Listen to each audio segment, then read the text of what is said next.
And welcome back to this special edition of Out and About Today, Faith in the LGBTQ Community. In the past year, the United Methodist Church made headlines from a specially called General Conference to discuss where the church stood on its relationship with the LGBTQ community. In the end, there was a vote for what was called the Traditional Plan, which affirmed the church's current bans on ordaining LGBTQ clergy and officiating at or hosting same-sex marriage. But apparently, that won't be the last word.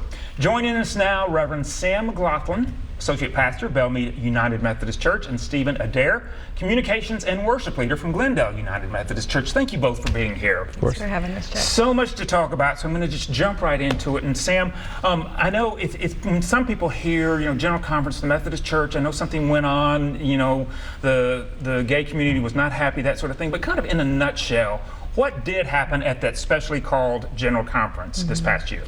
Well, our church was sort of charged to find a way forward. This special conference there were three different plans proposed, and I think many of us believed that this one church model was going to be the plan that came out of that conference, which would allow us it would remove language in our discipline that homosexuals are incompatible with Christian teaching, which many of us were hoping would be gone, and would allow us to perform same-sex weddings. However, what happened was the traditional plan passed by a very narrow vote, 50 plus votes.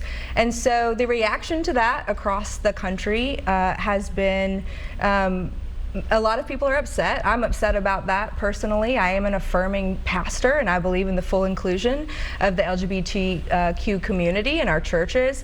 And so now what you're seeing is really a reaction to that. Our annual conferences across the country, organizing, having grassroots movements of laity and clergy who are affirming and who are inclusive, coming together, trying to change that. And that is great. And Stephen, what was your reaction? And also I want to talk about your church, Glendale Methodist Church, has also become a Reconciling Ministry church. So kind of give me those couple of tidbits. Yeah, so I wasn't surprised at the outcome of General Conference. I kind of expected that. I think some people were really surprised. The thing about the United Methodist Church is that most other denominations don't have is our large global presence. So we have a large membership in Africa and other countries that lean more conservative in theology. It is, and cultural, yeah, definitely.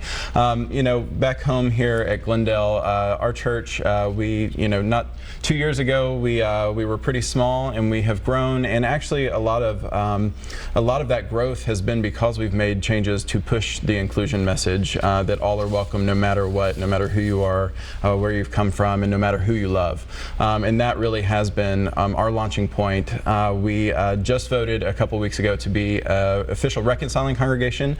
That means that we are fully in it to advocate and to work towards full inclusion of the greater United Methodist Church. I'm so glad, and we've got some images too. You guys, the Methodist churches in Nashville, came up with an incredible campaign. Our doors are open to all. Yes. We've got that, no exceptions, no exclusions, and it says we offer our sincere apologies. You see that on screen right now. We're so glad to see that, and so many of the Methodist churches around the Nashville area supporting that, standing behind that. And Glendale also had a sign, God loves all people, so do we. I mean, again, it's very heartwarming, it's touching, and you guys even did a billboard. We're sorry if the church hurt and failed you. Find your home here. Again, you guys, and I know a lot of the churches have been very proactive. And now coming up, there is the regular General Conference. General Conference meets every 4 years normally. So it's coming up this May. You're going to be a clergy delegate. So kind of what are you going into there expecting? What do you want to see? It's hard to know what to expect, and I feel that a part of my role is to listen, to observe, to have a level head. There are many pieces of legislation that are going to come forward at this conference, but of course I am hoping that there is a piece of resolution that allows us to be inclusive.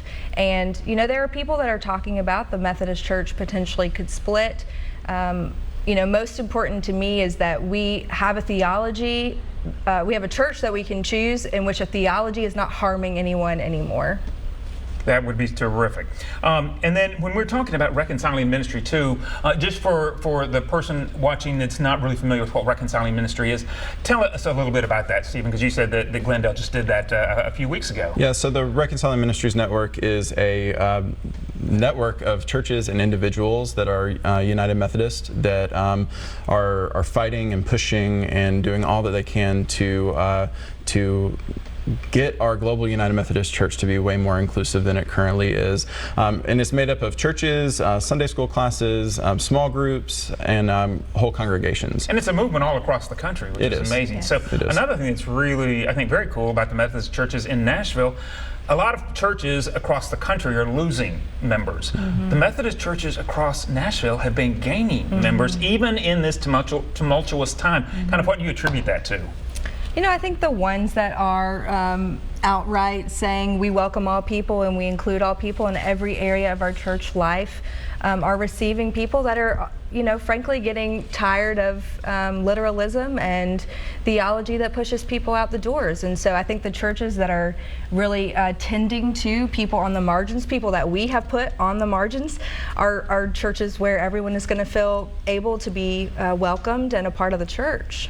Okay, we're going to talk more after this break, so I'm very excited. This is a very, very good conversation. We are going to take a short break now, but when we come back, all three of our guests join me for a roundtable discussion as we continue this special edition of Out and About Today.